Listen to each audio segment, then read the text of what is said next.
Donald Trump was hoping to fill the Ladd Peebles Stadium, which is the home field for the University of South Alabama Jaguars. And it was believed that 30,000 people were going to show up to this grand Trump event at a football stadium. Now, the attendance fell short just a little. I believe out of 30,000 capacity, I believe a few thousand showed up. So they almost got it. But that's still really an impressive amount of people to show up for Trump. Apparently, there were people waiting up to 12 hours for him. And this New York Times article caught my attention about it because they spoke to some people. Before we get to that, a funny moment in the at the event was Trump actually did a flyby over the stadium when people were in the stadium in his jet. And a man announced over the loudspeakers to all the people waiting in the stadium that if you please focus your attention to the eastern sky for the arrival in Mobile, Alabama of the next president of the United States, Donald J. Trump. And he passed by over them in his jet. And I'm going to assume that he waved through the window. I love you all.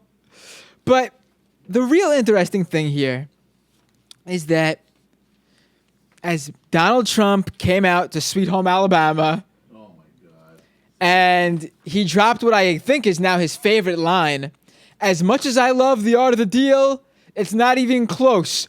We take the Bible all the way. He's just, I wonder how often Donald Trump has even opened a Bible, but it's great that he knows how to appeal to these people. It's amazing. But New York Times spoke to some people who were there, and I've pulled some of my favorites. And as the listener just said, there was a lot of crazy stuff there. You know, very serious neo-Nazis, white power people were at this event.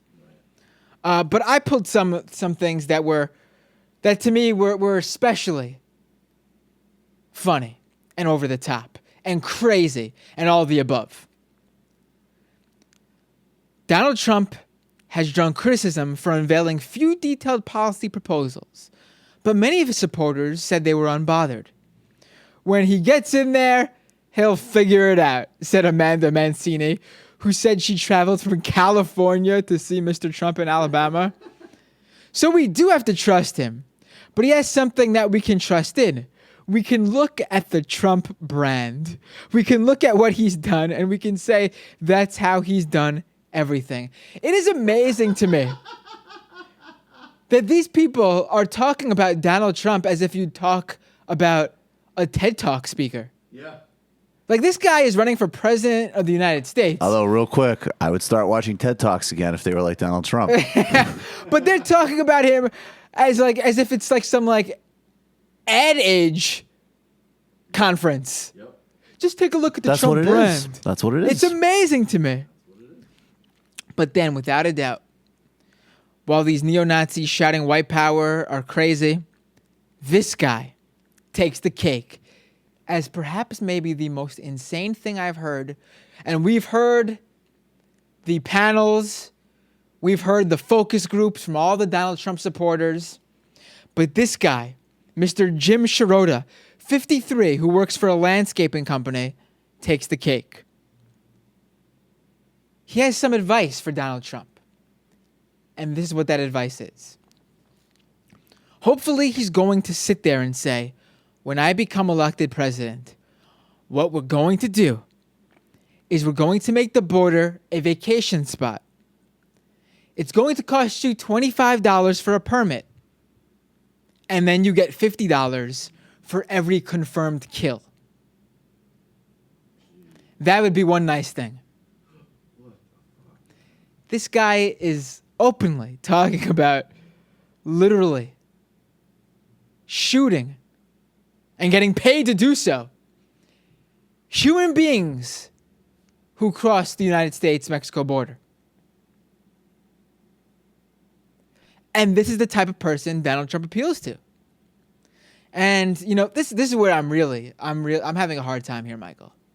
Because as much as I love Donald Trump's campaign so far and how hilarious it's been and how much I love seeing him destroy the Republican Party and how, even from a strategic standpoint, as a progressive, supporting Donald Trump's campaign is a good thing to do because it does fundamentally, for real, hurt the Republican Party. At the same time is really, and at first I thought we could ignore these types when he first just came out and said his stupid "they're rapists" thing. And you have people at a chuckle and people who have experienced this as undocumented immigrants or even legal immigrants who happen to have Hispanic, Latino nationality. They couldn't find the joy that others might have been able to find in the Right. absurdity of this. That's right. Yep. I thought, let's just all let him do this, Let him take down the Republican Party and we'll all just take one for the team. Those who were horrified by this. But then you got guys like this Jim Shirota, who is really making me rethink, maybe it's getting really bad. It is. I mean, it's speaking to something very, very ugly and very potent. Yeah. And it's not just a clown show anymore. Yeah. And this is, and like you mentioned before, the story of the two guys in Massachusetts who attacked a homeless Mexican man, beat him to a bloody pulp, and then you said urinated on him. They did. And then when they were arrested, they proclaimed their love for Donald Trump and they were just doing what Donald needed us to do. Well, they just said he's right. He's right about the illegals, Yeah. And Donald Trump, finally tweeted out that this was horrible and he doesn't condone violence. But his first reaction to it at a press conference was basically, oh, well, that would be a shame if they were influenced by me, but my supporters are passionate. And, It's Donald, drop the immigration stuff. And then we can go back to loving your campaign 100%. Because you said you love women when you were called out for when Jeb Bush was called out for the Planned Parenthood stuff. Well, let's see you proclaim. You've already proclaimed your love for the Mexican people. Let's see you show that, like you're proclaiming to do with cherishing the women. Let's see you cherish the Mexicans and the Latino community.